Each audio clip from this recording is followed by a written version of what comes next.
Pertama ini, alhamdulillah telah hadir bersama kita dan sama-sama kita muliakan Ustaz Ahmad Fauzan Lubis Mersi. Dan pada subuh ini kita akan mendengarkan materi selama 30 menit Ustaz.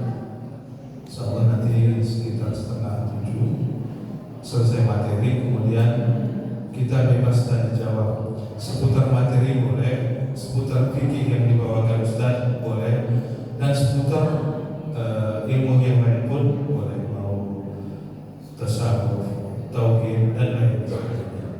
Demikian kita dengarkan sama-sama 30 menit ke depan ceramah dari Ustaz Fauzan. Kepada Ustaz kami persilakan. Assalamualaikum warahmatullahi wabarakatuh. Bismillahirrahmanirrahim. Alhamdulillahi rabbil alamin. Hamdan na'imin, hamdan syakirin, hamdan zakirin, hamdal anbiya wal mursalin wal malaikatil muqarrabin. Wabillahi nasta'in ala umuri dunya wad din. Wa afdhalus salati wa atammu taslim ala sayyidil awwalin wal akhirin sayyidil khalqi ajma'in. Sayyidina wa habibina wa syafi'ina wa maulana Muhammadin wa ala alihi wa sahbihi ajma'in wa ba'd. Untayan kalimat puja, puji dan syukur bersama kembali kita persembahkan kehadiran Allah Subhanahu wa taala, diiringi dengan rangkaian selawat serta salam yang kita juga haturkan kehadiran junjungan alam baginda Muhammad Rasulullah sallallahu alaihi wasallam, keluarga dan para sahabat beliau radhiyallahu anhum ajma'in. Mudah-mudahan ta'lim kita di subuh Ahad pertama bulan suci Ramadan 1446 Hijriah ini yang kita buka dengan takbir dan selawat, kiranya kebersamaan kita di majlis yang mulia ini senantiasa dalam curahan rahmat, ridha dan juga limpahan barokah dari Allah Subhanahu wa taala. Amin ya rabbal alamin. Yang terhormat dan mulia kepada orang tua kami sekalian, Bapak Anda, Ibunda, hadirin hadirat, hafizahumullah wa ra'ah. Bersyukur kehadiran Allah Subhanahu wa taala. Apa yang menjadi harapan dan permohonan doa yang kita panjatkan untuk hadirnya bulan suci ini kembali bersama kita telah Allah perkenankan. Bukan saja pada 2 bulan silam yang kita sambut malam pertama bulan Rajabnya dengan untayan doa Allahumma barik lana fi Rajab wa Sya'ban wa balighna Ramadan. Ya Allah, limpahkan barokah kepada kami di bulan Rajab, Sya'ban,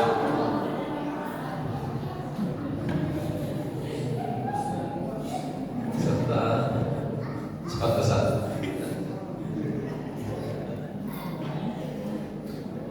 serta ada bakat yang terus mencipta besar.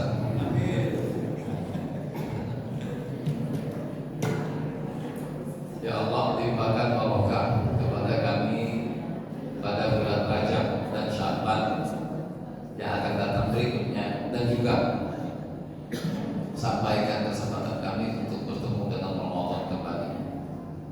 Bukan saja doa yang kita panjatkan beberapa bulan yang lalu, bahkan harapan dan permohonan kita untuk hadirnya bulan suci Ramadan ini kembali sejak setahun silam. Karena biasa ketika Ramadan akan meninggalkan kita, seperti Ramadan tahun yang lalu, kita tetap menggantungkan harapan kepada Allah, kiranya akan tetap dapat bertemu kembali dengan Ramadan berikutnya. Alhamdulillah. Jadi harapan, permohonan, doa yang kita panjatkan kehadirannya setahun yang lalu, saat kita akan ditinggalkan Ramadan yang lalu,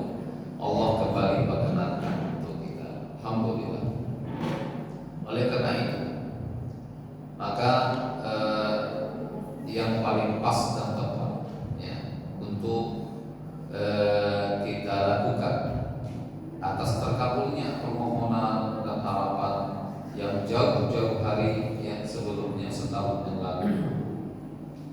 Bagaimana kiranya kita buktikan kepada Allah Ta'ala bahwa kita memang selalu berharap untuk kembali bertemu dengan bulan suci Ramadan ini. Ya memang begitulah bagi Rasul, ya, menyampaikan pesannya kepada kita bahwa jika saja umat tahu bagaimana nilai-nilai besar yang Allah titipkan pada bulan suci ini, semua akan berharap Ramadan sepanjang tahunnya. Jadi mari ya, kita buktikan kepada Allah bahwa kita berharap, ya, bermohon sungguh kepadanya akan datangnya bulan ini. Seperti firman Allah Ta'ala dalam Al-Quran, ya, meminta kepada kita bukti keimanan kita. Ya ayyuhalladzina amanu aminu billahi wa rasulihi wal kitabil ladzi unzila ilaihi. Wahai orang beriman, berimanlah kepada Allah dan Rasulnya dan kitab yang diturunkan kepada.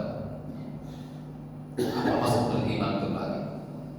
Kita sudah beriman kepada Allah, tapi kenapa Allah mengajak kita beriman kembali ke hadiratnya? Makna ayat ini kata ulama, wahai orang-orang yang menyatakan dirinya beriman kepadaku, buktikan imanmu kepada Allah dan Rasulnya.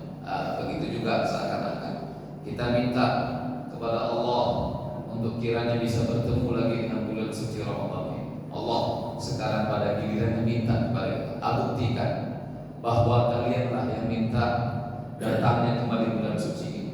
Apa yang ingin kalian lakukan? Apa yang mau kalian persembahkan kepadaku di bulan suci Ramadan ini? Nah, jadi mari, ya, kita tunjukkan kepada Allah, buktikan bahwa memang kitalah yang sangat-sangat berharap kehadirannya datangnya bulan suci, ya. Bulan yang betul-betul suci, ya. Setiap waktu dan saat yang berlalu di dalamnya, ya, seakan tidak ada bukan saja jam, ya, menit bahkan detik, ya, yang tidak berlalu dengan kesuciannya. Bagaimana tidak? Setiap mukmin, ya kan, sejak subuh tadi, ya kan, sampai maghrib, artinya sepanjang hari, ya kan, tidak akan menodai, memotori kesucian hari ini. Dan begitu. Kenapa? Karena kita semua sedang berpuasa kepada Allah. Mana mungkin ada seorang muslim sengaja memotori ibadahnya kepada Allah? Mana mungkin seorang muslim sengaja menciderai, ya, murninya ibadahnya, hubungannya kepada Allah sepanjang hari ini, dari mulai subuh tadi, ya, fajar, sholat tiba sampai maghrib, ya kan? Kita semua sedang ibadah puasa sepanjang hari. Mungkin kira-kira ada muslim yang mengotori ibadahnya, yang menciderai kesucian ibadahnya kepada Allah, maka dengan sendirinya seharian ini suci dari noda, dosa dan maksiat. Itu di antara makna sucinya bulan suci Ramadan, ya. Karena setiap muslim akan menjaga kesucian hari-hari Ramadan ini untuk tidak mengotori hari itu dengan dosa dan maksiat. Lebih dari itu, tidak mengotori ibadah puasanya kepada Allah dengan dosa dan maksiat. Lalu ketika maghrib tiba, selesai dia menjaga kesucian hari itu, kemudian dilanjutkannya dengan bagaimana melanjutkan kesucian malam harinya, berbuka puasa, ya kan, bernilai ibadah yang besar di sisi Allah Ta'ala. Bahkan hadis Nabi yang sering kita dengar tentang keutamaan berbuka puasa, bahwa ada dua kebahagiaan, sukacita yang tidak dimiliki siapapun seperti yang dirasakan oleh orang yang berpuasa saat berbuka, ya kan? Artinya begitu besar nilai berbuka. Lihat kesucian seharian dijaga dengan baik, lalu dilanjutkan dengan bagaimana kesucian malam itu juga tetap terpelihara dengan baik, ya. Allah berikan nilai besar ketika saat kita tinggalkan siang hari Ramadan dengan amalan berbukanya. Kita buka malam hari dengan amalan berbuka yang nilainya luar biasa. Hadis Nabi yang tadi kita sampaikan, ini farhatan. Orang yang berpuasa itu memiliki dua bentuk kebahagiaan yang tidak dirasakan oleh orang yang tidak puasa. Cuma orang puasa yang merasakannya. Dan yang satu pastinya semua kita merasakannya. Apa itu bahagia ketika berbuka? Apa rasa bahagia kita? Alami saat berbuka. Selesainya, ya, hari itu kita mengabdi kepada Allah. Selesainya dari tugas yang besar, ya, yang Allah wajibkan kepada kita. Ya, kita jaga untuk tidak membatalkan ibadah puasa kita kehadirannya, ya kan? Itu satu. Bahagia kita bisa menuntaskan kewajiban kita, ibadah kita, tanggung jawab amal kita kepada Allah Ta'ala. Yang kedua, yang nanti semua kita akan rasakan, dan hanya orang berpuasa yang mengalaminya, yang lain tidak akan mengalami dan merasakannya. Apa itu? Kata Nabi, "Lisa'im farhatan, farhatun indal iftar, wa farhatun indal liqa'i rabbih." Rasa bahagia sukacita saat semua yang berpuasa itu nanti di akhirat bertemu dengan Allah Ta'ala. Ayat juga tahulah bagaimana. Lihat nilai yang sebesar itu Allah titipkan di penghujung puasa kita, penutup puasa kita, dengan Allah kita nikmati rezeki berbuka dari Allah Subhanahu wa Ta'ala. Artinya berlanjut kesucian Ramadan tersebut dari siang ke malamnya, ya kan? Lepas kita berbuka, kita kembali menyatakan mempersembahkan pengabdian kepada Allah. Lalu ditambah lagi selepas maghribnya dengan isya dan tarawihnya, ya kan? Alhamdulillah di masjid muslimin saya tetap bangga dan saya sebut di mana-mana, ya, bahwa masjid muslimin salah satu masjid yang masih istiqomah menjaga amalan salat tarawih 20 rakaat dan tetaplah seperti itu, ya. Nah, banyak masjid yang sudah berubah. Saya ada mengisi pengajian sebulan sekali di daerah Tanjung Merawat. Kata jemaah kami di sana, masjid-masjid yang ada di sekitar simpang kayu besar Tanjung Merawat sampai ke bandara cuma satu masjid yang 20 rakaat, yang lainnya 8 rakaat semua. Begitu rata kata jemaah di sana. Masjid muslimin termasuk satu yang masih menjaga sholat tarawih 20 rakaat dan tetap seperti itu.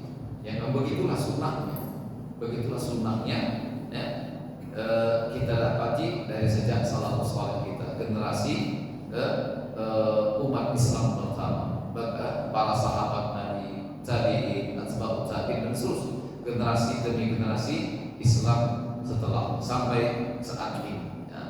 Lihat, dengan kita tarawih 20 rakaat, dengan terjaga kesucian hari dan malam Ramadan, ya, setelah seharian penuh kita puasa ditutup dengan ibadah berbuka yang ternyata luar biasa nilainya, ya, anugerahnya. Allah titipkan pahala besar, ya, dengan berbuka itu apa?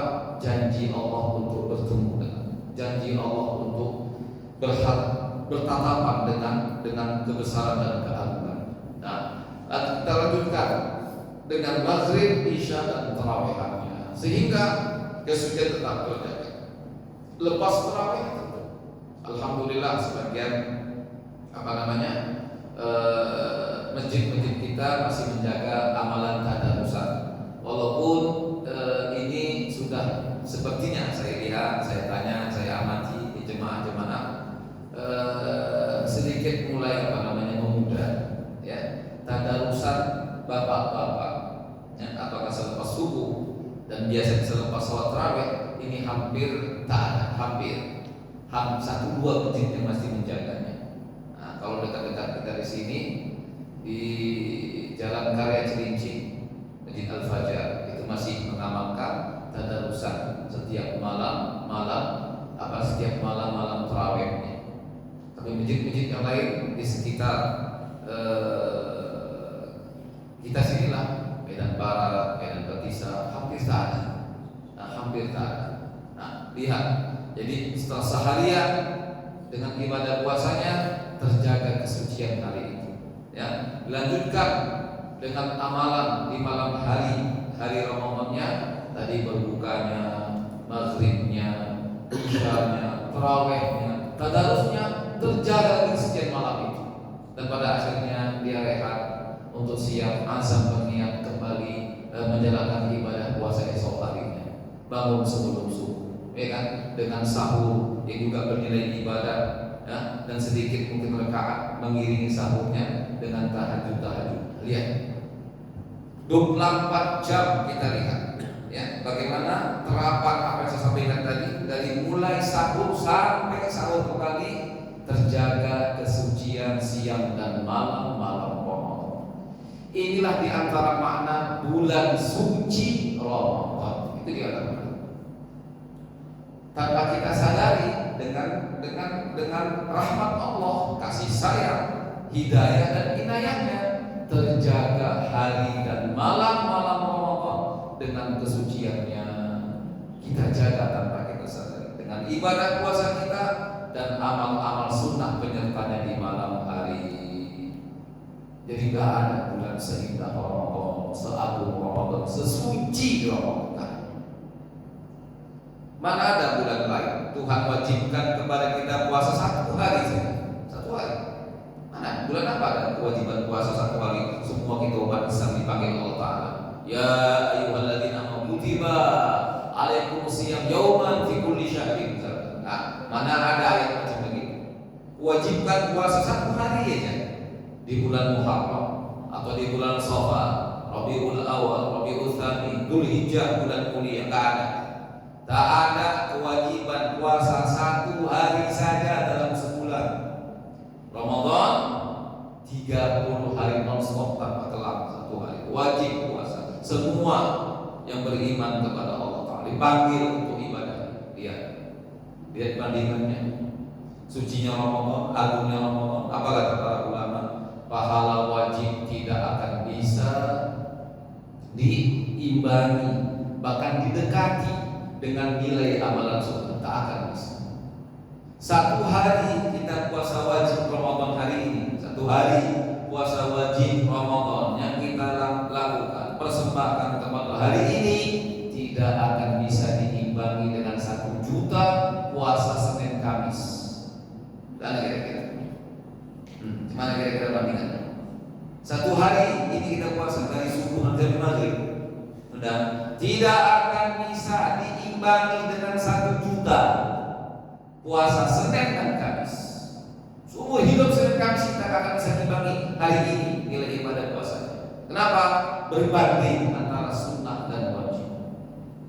Itulah bandingan sunnah dan wajib. Bayangkan, Allah wajibkan ini kepada kita sebulan penuh 30 hari. Jadi Allah wajibkan kepada kita puasa. Oke, zahirnya seperti kita terbebani dengan beratnya ibadah puasa ini. Zahirnya, tapi hakikatnya Allah ingin limpahkan kepada kita besar ganjaran kebaikan untuk itu. Yang tadi kita bandingkan antara 1 juta dengan 1, tak akan bisa 1 juta ini mengimbanginya. Jangankan mengimbangi, mendekati pun tak bisa. Begitulah bedanya antara sunnah dan wajib. Nah, inilah di antara makna kesucian bulan Ramadan. Nah, jadi mari kita betul-betul sungguh-sungguh ya menyemangati diri kita, memanggil, mengazamkan pada diri kita untuk bagaimana bisa dengan baik menjalani bulan suci Ramadan ini, ya, puasanya dengan sebaik-baiknya, ya, betul-betul baik. Kenapa? Karena kita tetap saja khawatir, ada juga rasa cemas dan khawatir, ya, kalau puasa ini nanti tak bermakna pula di sisi Allah Ta'ala. Betul kita puasa, akhirnya kita puasa, nahan dari apa saja yang membatalkan, enggak makan, enggak minum. Tapi jangan lupa, Nabi juga mengingatkan, ada di antara umatnya yang puasa mereka katanya enggak dapat apa-apa dari seharian dengan ibadah puasa. Hadis Nabi yang mungkin juga semalam atau besok-besoknya Bapak Ibu dengar lagi hadis ini. Sering disampaikan di kesempatan dalam acara kultur, libas, ya, taklim, ceramah. selama bulan suci Ramadan. Mungkin juga kita hafal hadis ini yang maknanya rubba shaimin laisa lahu min siyami ila al-ju'wal atas. Tidak sedikit orang yang puasa tapi tidak mendapat apa-apa dari puasanya selain derita, lapar dan haus semata. Jadi ada yang seperti itu.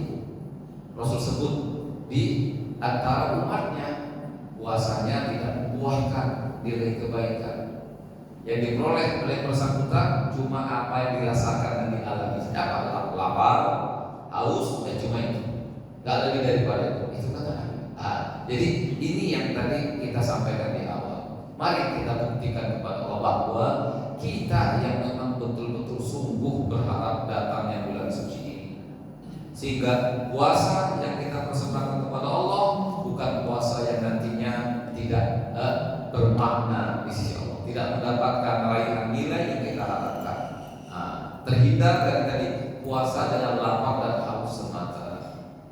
Bagaimana puasa yang sejatinya, puasa yang sesungguhnya, puasa yang bernilai di sisi Allah Subhanahu wa taala? Bagaimana puasa yang bernilai di sisi Allah Taala? Di antara makna puasa bernilai di sisi Allah Taala, bukan puasa yang tadi tidak mendapat raihan apapun kecuali apa yang dialami berupa lapar dan haus semata. Ulama ditanya, kenapa kok bisa begitu? Kan mereka puasa, mereka nggak makan, mereka nggak minum, ya kan, sah puasanya dari subuh sampai maghrib. Tapi kenapa dengan nilainya? Kata para ulama, kemungkinan besar mereka hanya puasa dengan tubuh dan jasadnya saja, puasa dengan jasad dan raganya saja, puasa hanya dengan sekedar perut dan mulutnya puasa, nggak mencerna makanan, dan mulutnya tidak menghantarkan, mengunyah makanan untuk diolah di dalam perutnya. Sementara itu puasa dia nggak buat seperti itu. Sementara hakikat puasa sesungguhnya Allah inginkan dari kita apa? Bagaimana rohani kita yang berpuasa semuanya, hati kita yang menjalaninya, bukan sekedar jasad dan tubuhnya saja. Karena tujuan daripada puasa bukan kita latihan siapa yang tahan gak makan, bukan itu. Kalau itu kita buat peningkatan nanti. Puasa tahun depan coba dites 2 hari nggak berbuka. Kenapa? Biar makin mantap puasanya. Bukan itu tujuan puasa. Bukan kuat-kuatan siapa yang tahan makan, kuat-kuatan siapa yang tahan nggak minum. Bukan itu tujuan puasa. Justru sebaliknya. Nabi bilang yang sahurnya ditangguh, yang sahurnya didekatkan ke subuh, yang berbuka disegerakan, itu yang terbaik puasanya. Ya kan? Kalau puasa itu misalkan kuat-kuatan nggak makan nggak minum, maka siapa yang bisa puasa tanpa sahur lebih pandai. Begitu seharusnya. Yang bukanya agak malam sedikit, habis terawih lebih mantap, kenapa? Lebih tahan dia nggak makan nggak minum. Bukan begitu. Nilai puasa yang baik. Sebaliknya justru yang melambatkan sahurnya, menyegerakan bukanya, lebih baik puasanya. Itu puasa yang baik. Berarti apa ini? Bukan masalah kuat-kuatan gak makan gak minum, bukan itu. Ini sekedar latihan zahir kita agar bagaimana hakikat jati diri kita, insaniah kita, kemanusiaan kita yang pernah saya sampaikan dulu di pengajian sedikit dengan nuansa tasawufnya. Hakikat jati diri kita bukan yang jasad ini, tapi yang rohani yang ada pada jasad ini. Bukan jasad ini hakikat jati diri kita. Bukti sederhananya begini. Sekarang kan sudah canggih teknologi, perkembangan ilmu kedokteran, ya kan, penemuan-penemuan mutakhir yang tidak ada di masa silam, ya kan, bisa dirubah semua organ-organ ornamen tubuh kita, ya kan, jantung bisa ditanam, dicangkok jantung orang lain misalkan, ya, ginjal juga begitu, paru-paru begitu, semua ornamen organ itu bisa diganti. Darah udah biasa, transfusi darah, ya kan, keluar darahnya masuk darah orang lain, ya kan, sampai 5 misalkan, dimakan korban masuk darah orang lain, hilang darahnya separuh, masuk semua organ-organ orang lain. Selesai dari operasi semua itu, orangnya tetap sama, nggak berubah orang. Ya, kalaulah memang jati diri manusia itu adalah apa yang kita lihat pada diri kita, jasad dan raganya, organ-organ orang yang tubuh tadi, misalkan itulah jati diri manusia. Kalau berubah itunya, berubah orangnya, berubah pribadinya, kan begitu. Seharusnya kan begitu. Jantungnya bukan jantung dia lagi, ginjalnya bukan ginjal dia lagi. Misalkan paru-paru kan punya dia lagi, darahnya bukan dia punya lagi, darah punya orang lain loh. Tapi tetap saja pribadinya masih sama, orangnya itu juga. Nah, itu berarti apa? Bahwa hakikat jati diri insaniah seseorang itu adalah rohaninya yang ada pada jasad ini, ruhnya, hatinya, jiwanya, itulah hakikat jati diri manusia. Puasa sebenarnya untuk itu, bukan untuk raga kita, bukan untuk raga kita, untuk itu. Bagaimana betul-betul mewujudkan insaniah pada diri kita. Jadi yang puasa itu sebenarnya adalah rohani kita, hati dan jiwa kita. Cuma dilatih dengan bagaimana jasad ini ya diberikan tuntunan arahan untuk tidak makan, untuk tidak minum, ya, agar dapat merasakan, karena di antara hamba Allah ada yang seperti itu hari-harinya. Nggak semua seperti yang lainnya dapat menyantap hidangan dari Allah setiap saat dan waktunya agar bisa merasakan. Nah, jadi begitu kata ulama. Jadi puasa itu semata-mata bukan untuk jasad dan tubuh kita, bukan. Jadi yang puasa itu sebenarnya adalah hati dan jiwa kita. Itu kenapa tadi orang yang puasa nggak dapat apa-apa. Kenapa? Karena hatinya nggak berpuasa. Rohani tidak menyertai jasadnya untuk berpuasa kepada Allah Ta'ala.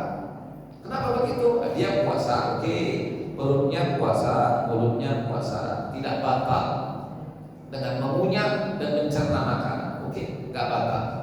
Tetapi sayangnya, ya kan, dengan puasa yang dilakukannya, mungkin orang ini, ya, yang siogianya diharapkan dia bisa menjaga kesucian ibadah puasa. Tadi kita katakan di awal, nggak mungkin ada orang yang sengaja mencederai ibadah puasa, mengotori kesucian puasa, nggak mungkin. Tapi mungkin berlaku bagi orang-orang yang ketika memang dia berpuasa menjaga untuk sampai tidak batal, ya, dengan asupan makanan dan pencernaan dari makanan di perutnya, tetapi dia, mohon maaf, mungkin lisannya, ya, tidak terjaga untuk berpuasa dengan tidak menuturkan ucapan-ucapan, perkataan yang bisa menyakiti orang lain, perkataan yang tidak layak dan pantas dalam penilaian agama.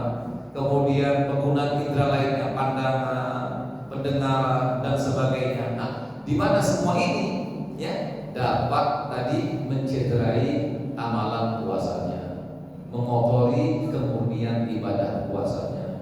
Akhirnya puasanya sia-sia. Kenapa? Yang puasa cuma jasad dan raganya, tidak dengan hati dan jiwanya. Begitu kata ulama. Kenapa seperti itu puasanya? Dia tidak resapi dengan rohaninya. Dia tidak jiwai puasanya dengan sepenuh hatinya, sehingga tak bermakna. Nah, ini jadi kita ingin bagaimana puasa kita betul-betul dijalani dengan sepenuh hati, dengan sepenuh jiwa, ya, agar ketentuan dari Allah dengan tidak makan, tidak minum itu membersihkan jiwa dan hati kita kepada Allah Subhanahu wa taala. Nah, inilah makna yang dikatakan ulama, menjaga puasa kita jangan batal. Kata ulama, itu bukan saja batal bentuk terapan puasanya yang dikaji ilmu fikih, bukan sekedar itu. Betul, ilmu fikih membahas jangan batal puasa dengan makan, minum, bahkan masuknya air ke rongga atau cipratan air, benda apapun lah ke rongga tubuh kita. Tidak seperti itu. Tetapi adalah bagaimana yang berpuasa itu adalah hati dan jiwa kita. Itu yang berpuasa sesungguhnya pada diri kita, ya. Bukan jasadnya saja, ya, dimana dengan berpuasanya hati dan jiwa kita, maka terpeliharalah sahnya pahala-pahala amalan puasa kita. Jadi ada dua istilah ulama. Ulama fikih membahas jangan batal praktek ibadah puasanya. Lalu ulama tasawuf membahas jangan sampai batal pahala-pahala kebaikan ibadah puasanya. Sebab yang puasa sesungguhnya adalah rohani, jiwa dan hati kita. Itu maknanya. Ya, jadi mari kita buktikan kepada Allah, kami yang memang minta bulan ini datang kembali, ya, bersama kami. Alhamdulillah dapat kesempatan lagi, ya. Mungkin ya tidak sedikit di antara saudara kita, kerabat kita, jiran tetangga, jemaah kita yang telah meninggalkan kita tahun ini. Nah, semalam saya ngisi pengajian Sabtu siang di daerah Labuan sana. Saya biasa ngisi taklim rutinan selama Ramadan di hari Sabtu pada Zuhur. Nah, datang saya terkejut, ya, ada sudah jenazah dibaringkan, nah, di teras masjid siap untuk ditunaikan sholat jenazah lepas sholat subuh, ya.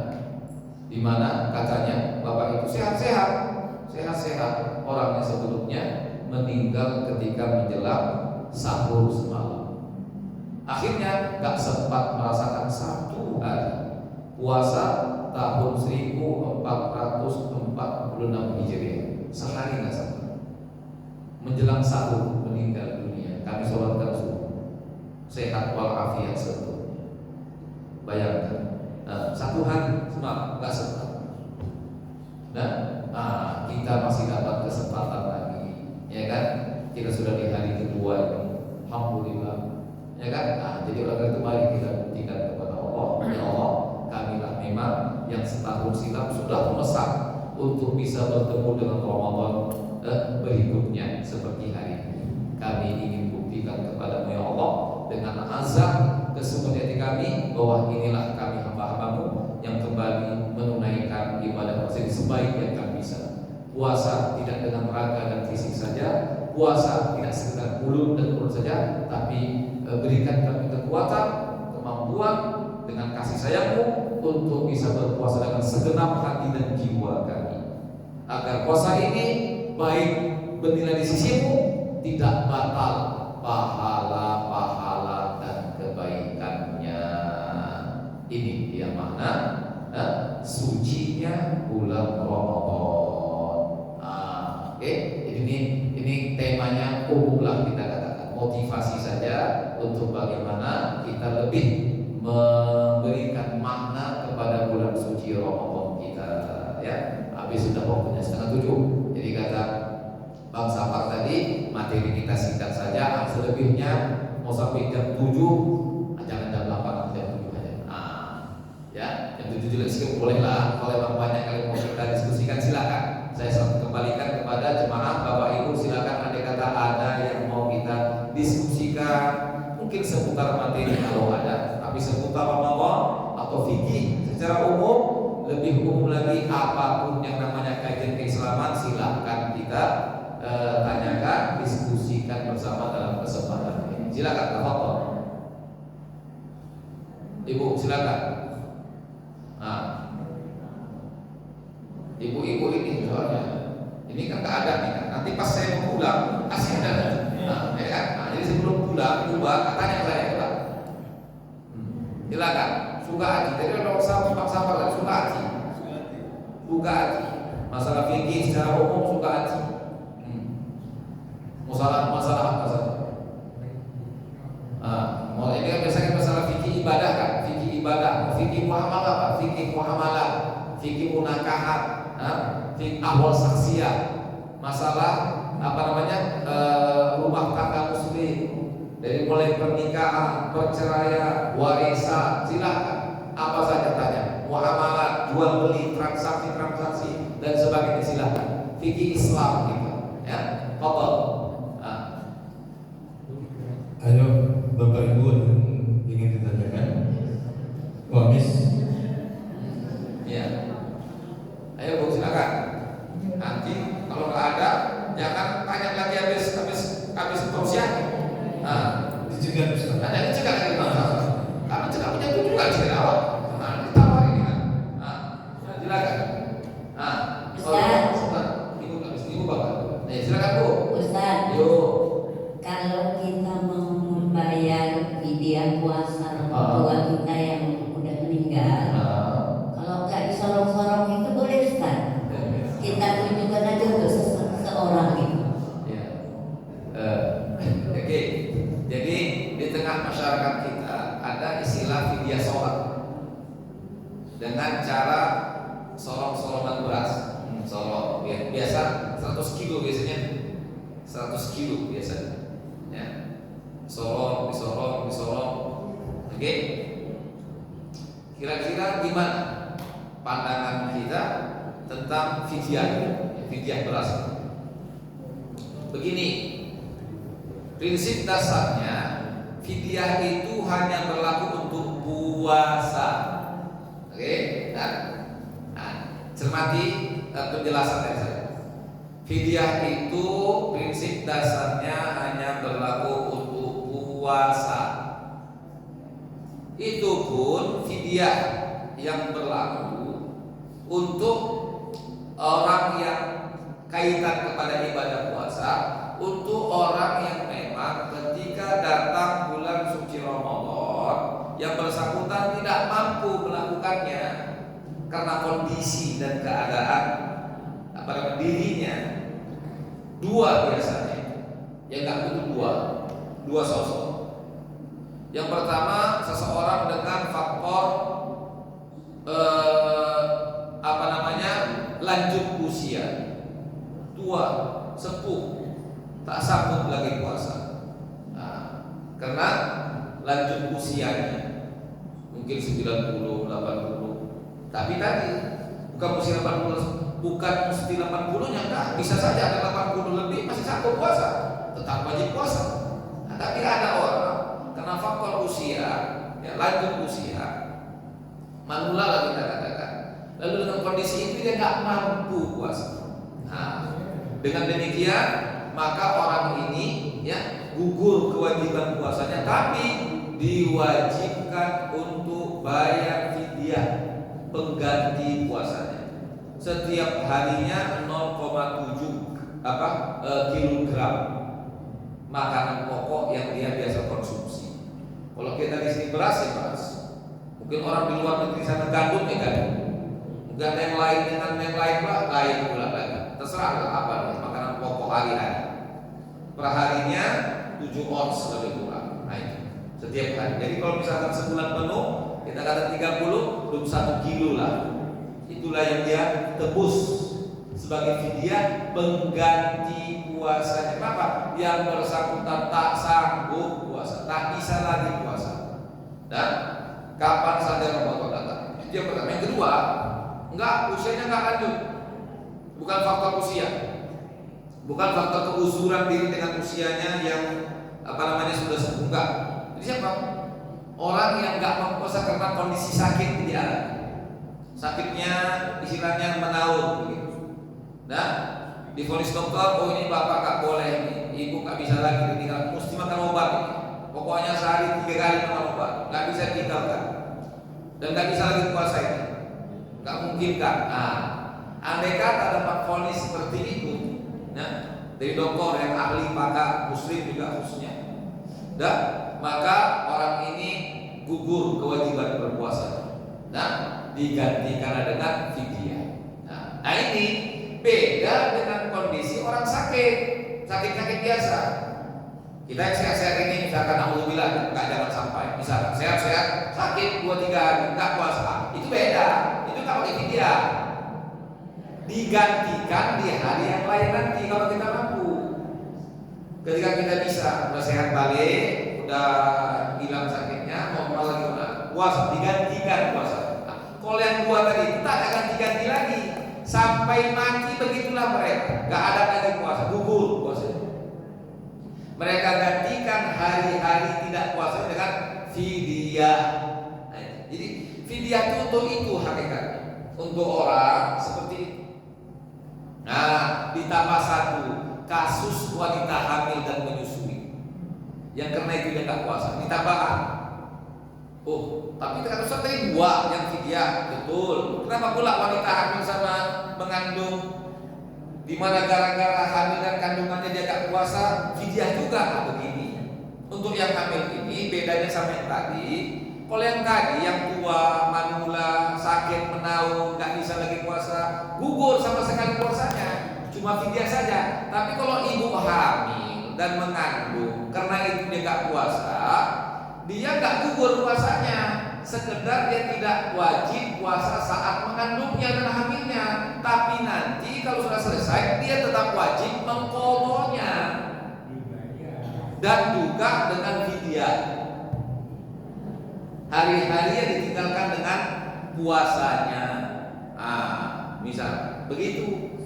Itu pun dengan perincian masalah. Kalau dia nggak puasanya, semata-mata khawatir atas janinnya saja. Ditanya ibu hamil, ibu kenapa nggak puasa? Ibu nggak kuat ya, misalkan kata orang kepada dia. Lalu dia nyatakan, diungkapkannya apa yang dialaminya. Enggak, aku kuat, aku tahan, aku mampu. Cuma aku khawatir dengan bayimu kalau puasa. Nanti ada apa-apa pula sama dia kalau aku puasa. Nanti gak ada pula air susuku seharian ini kalau puasa. Kalau semata-mata khawatir dengan bayi, bukan khawatir dengan dirinya, wanita ini wajib bayar fidyah setiap hari yang ditinggalkan puasanya. Dan plus mengqadha puasa itu di hari yang lain ketika dia selesai dari menyusui dan mengandungnya tadi. Oke, paham ini? Adapun seorang wanita hamil ketika ditanya, ibu kenapa nggak puasa? Oh iya, saya nggak tahan, saya nggak kuat saya, ya nggak mampu saya kalau sedang begini nih puasa. Kalau begitu, atau 2 kekhawatirannya, saya takut anak saya ada apa-apa kalau puasa, kurang asupan gizinya. Dan saya juga tak kuat, saya tak mampu, saya tak tahan. Kalau begitu, tidak ada fidyah. Cuma mengqadha saja nanti ketika selesai dari hamil dan menyusuinya. Paham Bapak Ibu?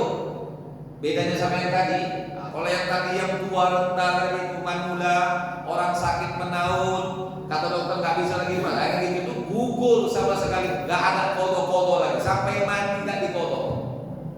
Dah? Paham? Nah, inilah prinsip dasarnya fidyah. Inilah prinsip dasar fidyah. Ini. Nah, di luar ini nggak ada fidyah, prinsip dasar. Lalu bagaimana dengan sorong-sorong tadi? Lalu ada tersebut terdengar kita fidyah sholat. Di mana? Sebagian ulama mengkiaskan kalaulah puasa saja difidyahkan, yang tertinggal seperti itu, bagaimana pula lagi dengan sholat, kata mereka. Tentu cocok juga difidyahkan. Begitu alasan mereka. Istilahnya analogi, bahasa agamanya kias. Mereka kiaskan. Kalaulah puasa saja ditinggalkan harus ditebus dengan fidyah, apalagi sholat. Kan sholat lebih tinggi dari puasa, kata mereka. Tapi sebagian ulama katakan nggak ada, berkiasnya nggak berlaku, nggak ada masalah, nggak perlu difidyahkan. Ya, tapi begini, jangan lupa mau fidyah tak fidyah, tetap saja sholat yang ditinggalkan menjadi tanggungan orang tersebut saat menghadap kepada Allah Ta'ala.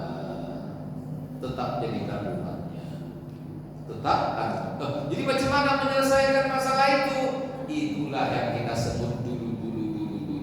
Macam mana? Selama hidup jangan sampai hutang sholat itu terbawa menghadap kepada Allah sebelum tuntas dibayar. Bayarlah sekarang oleh yang punya badan bersangkutan sendiri sebelum mati menghadap Tuhan.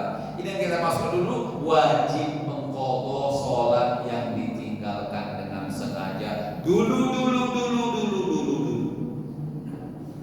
Jadi yang punya badan sendiri bertanggung jawab. Jangan dilemparkan tanggungannya kepada anak-anak keluarganya ketika mati disorong-sorong beras tadi. Yang belum tentu hukumnya entah macam mana, riba hukumnya, dipersisikan oleh para ulama. Kenapa? Karena prinsip dasarnya yang punya badan bertanggung jawab di hadapan Allah untuk menjalankan hutang-hutang, wajibnya sholat itu kepadanya. Kenapa mesti ditunggu sampai mati dibebankan kepada keluarga? Kan aneh. Dia yang punya kewajiban sama Tuhan, dia yang salah, dia yang perlu lari, mangkir ketika Allah mengajaknya. Tegakkan sholat kata Allah, aqimis sholata liduluki syamsi ila ghasaqil laili wa qur'anal fajri. Ini perintah Allah kepada kita setiap hari ini. Tunaikan sholat saat tergelincir matahari, maksudnya zuhur dan asar. Wa ghasaqil lail, maghrib dan isya. Wa qur'anal fajri, subuh. Jalankan 5 sholat ini kata Allah, jangan tinggalkan. Nah, kalau kau tinggalkan, tahankan sendiri. Kutuntut di akhirat. Makanya sebelum kutuntut, tuntaskan hutang-hutang itu kepada. Jangan ada cara-cara dilimpahkan kepada keluarga untuk ditebus dengan menyorong-nyorong beras. Andai kata Allah bilang tak kuterima, gimana kira-kira? Tak kuterima beras ini. Nah, aku mau kewajiban sholat itu sebagaimana siogianya ketika lagi hidup. Bayar sholat. Gimana kalau itu kan aneh. Yang punya tanggung jawab, yang punya badan dilimpahkan sama keluarga. Disorong pakai beras. Enak kan kalau gitu? Tak usah sholat kita setahun ini. Kalau pas sama keluarga, aku masih sama kalian. Aku suka ini aku udah berniat libur aku sholat. Nanti kalian sorongkan beras setahun untuk aku. Enak sekali. Bisa begitu. Oke, paham Bapak Ibu? Kira-kira? Ustaz, jadi kan kalau seandainya ini ada yang sedang sakit, gaya-gayanya berkelanjutan, tak mungkin lagi dibayar dia. Dibayar? Enggak mungkin lagi, maksudnya dikodolnya nanti. Jadi dari sekarang kita bayarkan satu mo itu untuk seseorang boleh? Tak ada bayar beras untuk meninggalkan sholat. Bukan puasa tadi. Puasa ya. Iya. Puasa memang iya. Puasa kan ada tadi kita bilang. Puasa. Nah, orang yang datang bulan Ramadan seperti ini, lalu ada beberapa orang, sakitnya mana nih? Sakit menaruh gitu. Sakit yang sampai sakit ada nggak bisa lagi puasa. Oh, sampai akhirnya. Betul.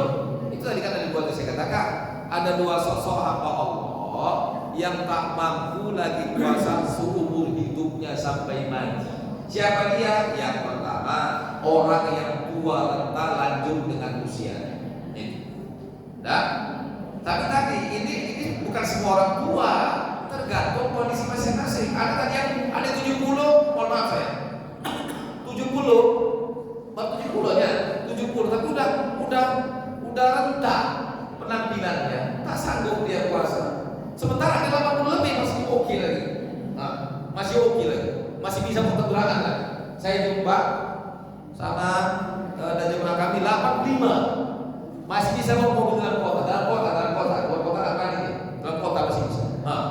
Masih gagah lagi. Masih puasa. 85 tahun masih wajib puasa, karena masih mampu. Yang 70 udah uzur, nggak bisa ngapa-ngapain lagi. Jadi bukan usianya, kondisinya pribadi masing-masing. Yang masih bisa puasa tetap wajib puasa. Yang tak mampu lagi karena manusia, gugur puasanya digantikan dengan fidyah. Itu yang pertama. Yang kedua siapa? Sakit. Usia baru mungkin 30, 40, tapi divonis dokter tapi tak bisa lagi. Kronis sudah. Udah nggak sanggup lagi. Nggak bisa lagi. Wajib makan obat. Mau misalkan begitu. Dicobanya puasa paksa tengah hari nggak bisa lagi. Kondisinya begitu. Sakit. Yang begini ini gugurlah kewajiban puasanya, digantikan tiap hari-hari puasanya dengan 7 ons beras yang biasa dikonsumsi. Nah itu dia. Selain dua ini, dua persen ini, selain dua pribadi ini, semua wajib puasa.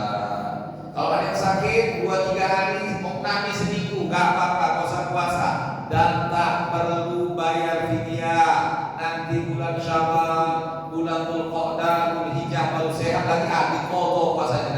2 bulan, 3 bulan setelah Ramadan, tidak apa-apa. Oke Bu, jadi dibedakan bentuk sakitnya. Yang gugur puasanya sakitnya sampai mati. Sakit apa namanya itu? Sakit terus apa gitu? Kondisi.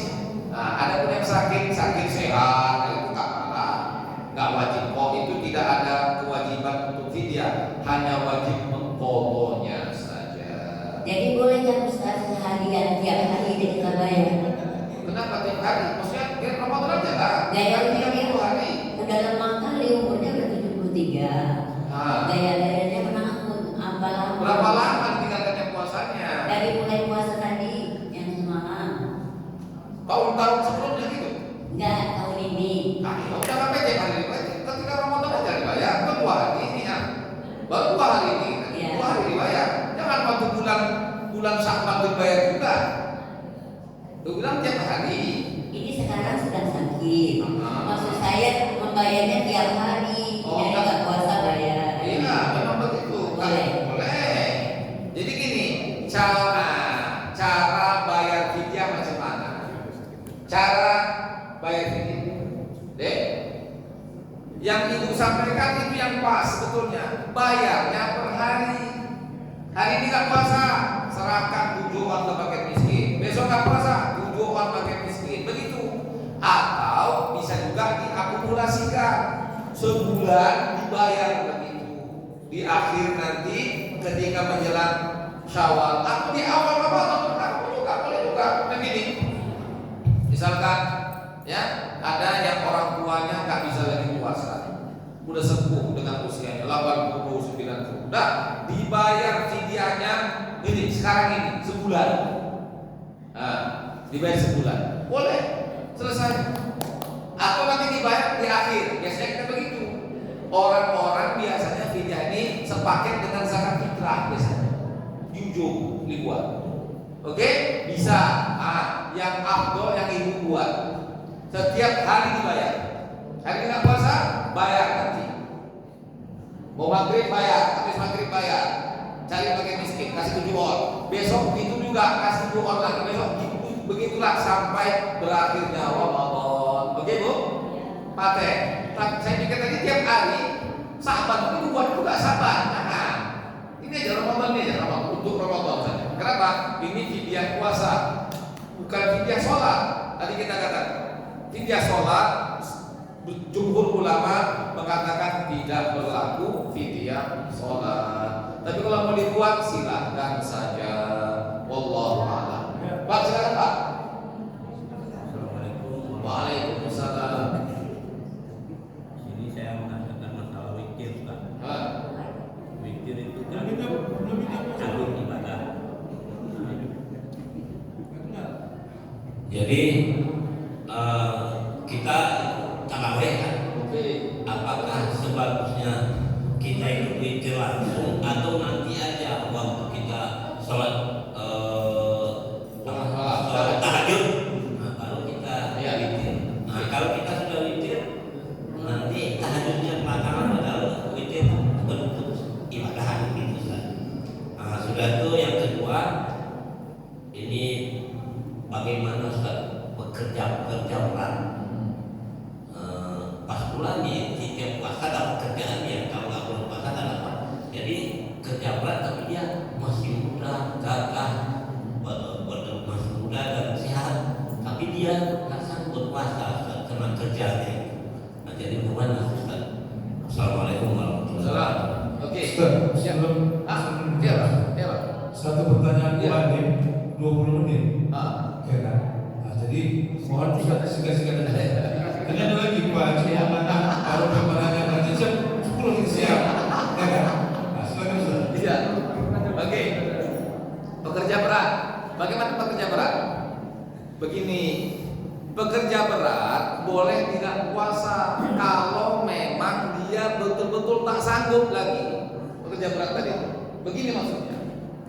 Jangan begini, dia kerja jam 10 ini. Jam 10 kalau dia kerja, kalau dia kerja baru dia mungkin tahap lah kerja berat tadi, mungkin menambang dan sebagainya. Jangan jam 10 dia baru kerja, baru dia pergi misalkan ke penambangannya, ya kan? Apa dia kerjakan? Saya nggak tahu kerja berat bagaimana. Jangan pula jam 7 minum kopi dia libas pisang goreng santai-santai, bukan begitu, haram hukumnya. Artinya gini, orang pekerja berat subuh tuh tetap juga dia puasa, sahur dia banyak-banyak, makan vitamin perlu lagi supaya kuat. Nah, lalu ketika jam 10 dia kerja, semampu dia kerja. Kalau memang tak sanggup lagi royong mau padam kita baru dia buka puasa. Paham? Baru dia buka puasa. Bukan kerja kerasnya jam 10, kerjanya jam 7 di rumah minum pisang goreng, merokok santai-santai. Haram itu. Jadi maksudnya dia kerja dulu dia kerja. Dia gini, paginya dia puasa. Sebelum dia kerja dia puasa dulu, sahur mata-mata banyak-banyak kerja dia. Sampai semampunya. Karena kita lihat juga banyak orang kerja keras juga sanggup puasa. Banyak. Saya dapat tukang buruh bangunan. Ketika Ramadan, udah ditawari air, yang lain kawannya buka puasa, dia enggak aku puasa. Bapak tahan, kenapa enggak tahan? Nah, itu dia. Nah, jadi bekerja keras tetap saja wajib puasa di pagi hari, wajib sahur ya, kalau untuk kuatnya, wajibnya puasa. Lalu bagaimana? Sampai dia kerja keras, udah setengah mati mau pangsan pita baru buka puasa dia, menunjukkan gak mampunya. Tapi kalau dia masih mampu kuat, wajib puasa sampai maghrib. Itu. Jadi bukan kerjanya jam 1 siang. Kok masuk kapan? Aku masuk sore ya, jam 1 masuk siang. Lalu jam 8 pagi orang puasa dia makan pisang goreng, rokok-rokok. Haram jadah, nggak boleh begitu. Kenapa? Jadi dicobanya puasa itu sampai setengah mampus dia nggak sanggup lagi, baru boleh buka puasa. Sebelum dia, kalau dia masih bisa, wajib dia puasa sampai maghrib. Apa yang berat terjadi di Medan nih Pak? Saya mau tanya. Tukang becak mesin merokok, becak gayung puasa. Jangan ya. Saya dapati di lapangan. Becak mesin merokok pas, becak gayung puasa. Mana berat kira-kira? Mana berat? Nah, jadi sebenarnya Pak, seseorang diminta jujur dengan dirinya di hadapan Tuhan. Gak perlu orang lain mengomentari macam mana kerjanya. Dia jujur sama Tuhannya, mampu atau tidaknya, bisa atau tidak di hadapan Tuhan. Nah, begitu. Oke, yang pertama, sekali Bang Sabar ini. Bang Sabar nggak sabar lagi kan? Ya, apanya lagi? Udah, sholat witir. Kalau kita masih punya agenda pasti untuk sholat malam lagi, udah ada pendapat sebaiknya witir kita lakukan. Nanti witir di akhir malam penutup sholat malam kita. Oke, kalau kita memang biasa punya agenda sholat malam. Tetapi bukan berarti orang yang juga ada keinginan untuk bangun malam, misalkan jam 2, jam 3 pada saat sahur dia mau sholat, bukan berarti dia tak boleh sholat witir bersama-sama jemaah dengan tarawih. Nah, tetap boleh, ada masalah. Silakan witir seperti biasa. Bangun malam nanti sholat lagi tahajud, nggak apa-apa, boleh juga. Oh, jadi yang dimaksud katanya sholat witir menutup sholat malam itu sunnahnya, afdolnya begitu. Afdolnya seperti itu, bukan berarti harus seperti itu. Nah, oke Pak. Jadi saya tetap berpendapat dua-dua bagus. Yang witir di malam hari, yang witir habis tarawih lalu bangun malam sholat lagi, bagus. Yang witirnya ditangguhkan, kenapa dia mesti punya agenda sholat malam tahajudnya habis baru witir? Enggak bagus. Plus minusnya ada. Yang witir di akhir malam, habis tarawih dia nggak witir. Kenapa? Dia mau witirnya di penutup. Bagus. Tapi ada kendalanya. Biasanya orang itu nggak bisa berjemaah witir. Betul? Nah, berjemaah. Sementara sholat witir berjemaah itu disunnahkan kalau di bulan Ramadan. Witir tidak dianjurkan berjemaah di luar Ramadan. Saya ulangi, witir tidak dianjurkan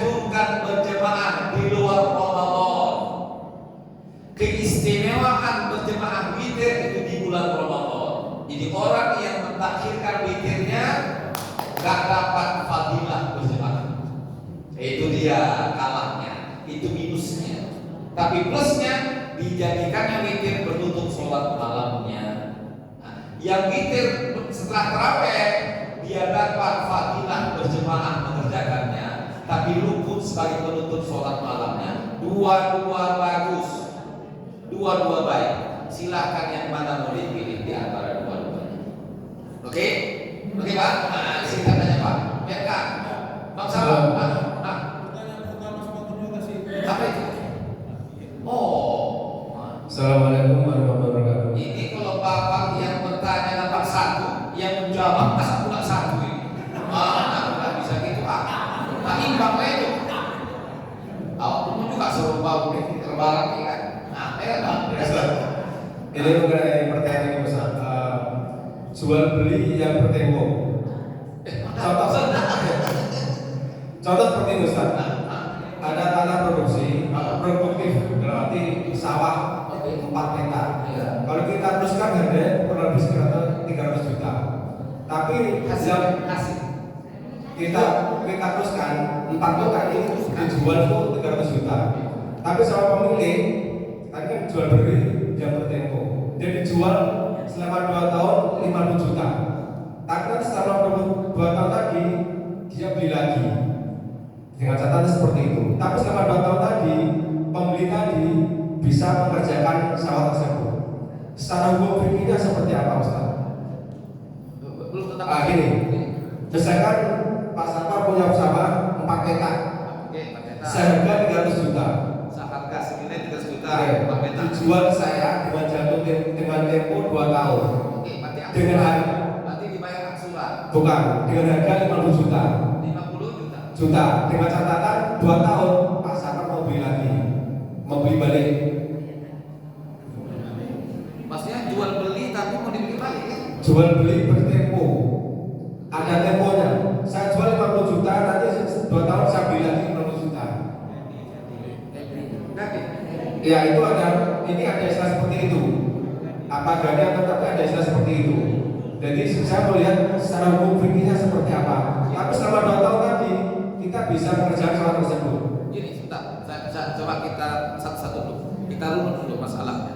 Seseorang punya 4 petak sawah, Ya. 4 petak tanah, 4 petak tanah. dihargakan 300 juta. Sekarang kita lihat terusnya 300 juta.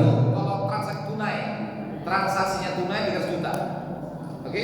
Misalkan kalau mau di-cashkan lah. Ini tidak masalah kredit. Iya, tidak masalah kredit.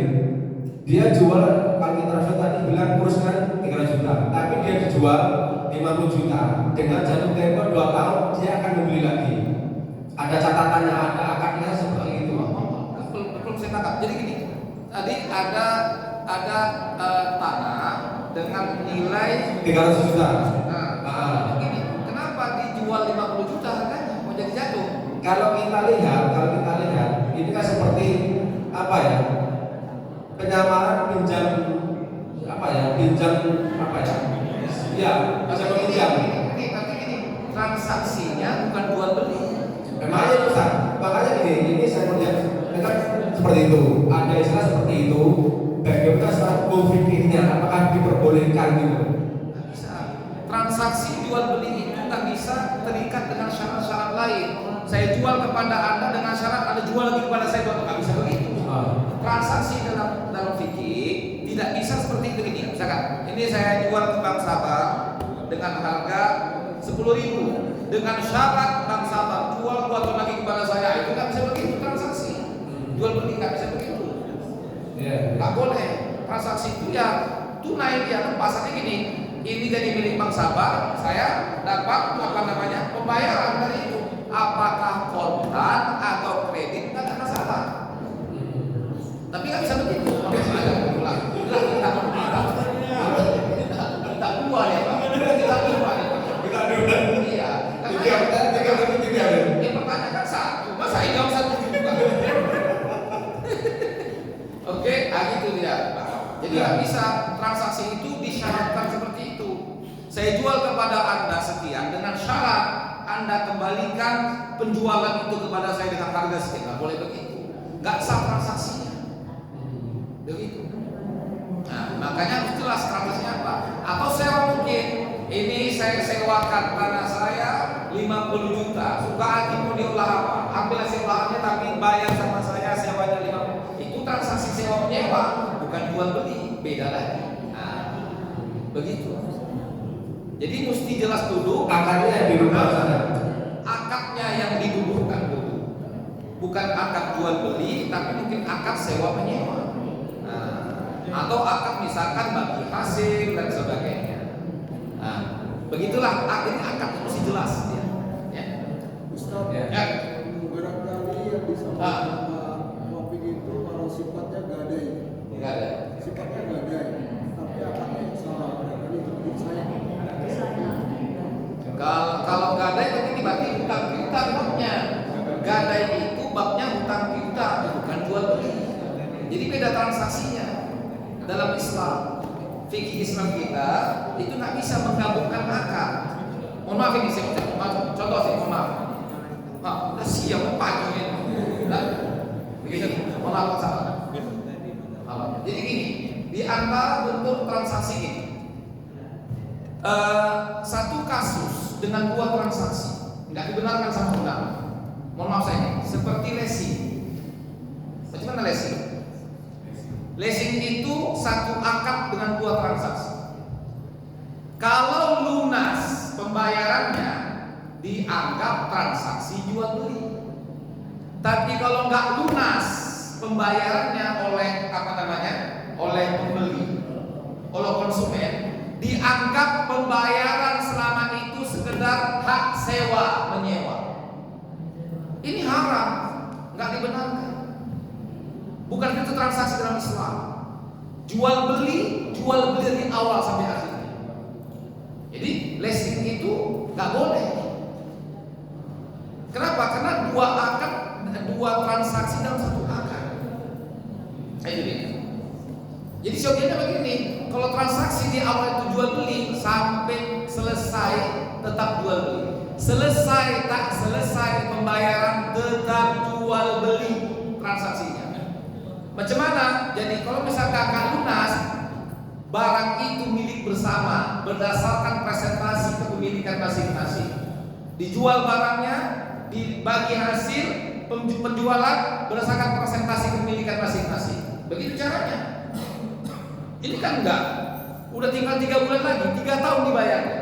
3 tahun setengah dia bayar cicilan leasing tadi. Setengah tahun macet, kredit macet setengah tahun. 3 tahun dibayarnya. Nah, tahu-tahu ketika macet ditarik lagi sama pihak leasing barang tadi itu. Jadi pembayaran samanya macam mana? Kami anggap bapak menyewa barang kami. Mana pula bisa begitu? Solid namanya. Seharusnya semua pembayaran itu menjadi milik persentasi pembeli. Sisa persentasi yang belum dibayar milik pemilik barang. Jadi mana? Dijual barangnya, dibagi berdasarkan presentasi kepemilikan masing-masing. Jadi transaksi jual beli sampai terakhir tetap jual beli, nggak bisa pindah transaksi dia. Jual beli pindah pula jadi ke sewa menyewa pula. Nah itu zalim namanya, merampas hak orang itu namanya. Ya kan, coba lah, cara merampas hak orang namanya. Ya Pak macam mana nih Pak? Saya udah 3 tahun bayar ini, tinggal 5 bulan lagi gagal karena saya nggak bisa kerja lagi nih. Dipecat saya, jadi nggak bisa tertangguhkan, macet kreditnya. Udah nggak bisa, kami tarik suruh. Kenapa Pak? Kan saya sudah bayar. Nggak, kami anggap pembayaran Anda adalah hak sewa menyewa kita. Iya, tapi transaksi jual beli enggak, ini dua akadnya. Kalau Bapak bisa bisa bayar, transaksi jual beli. Tapi kalau nggak bisa, kita anggap ini sewa menyewa barang kita. Zolim ini, merampas hak orang. Nah, ini contohnya nih. Nggak bisa dua transaksi dalam satu akad.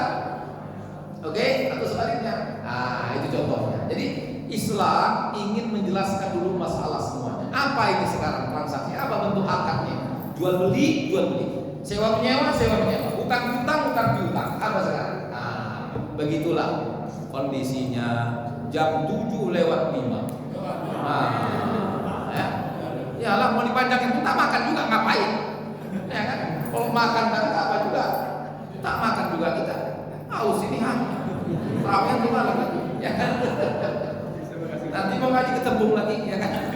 Ini saja. Sehat walafiat ya Bu, sehat Bapak Ibu, sehat-sehat ya.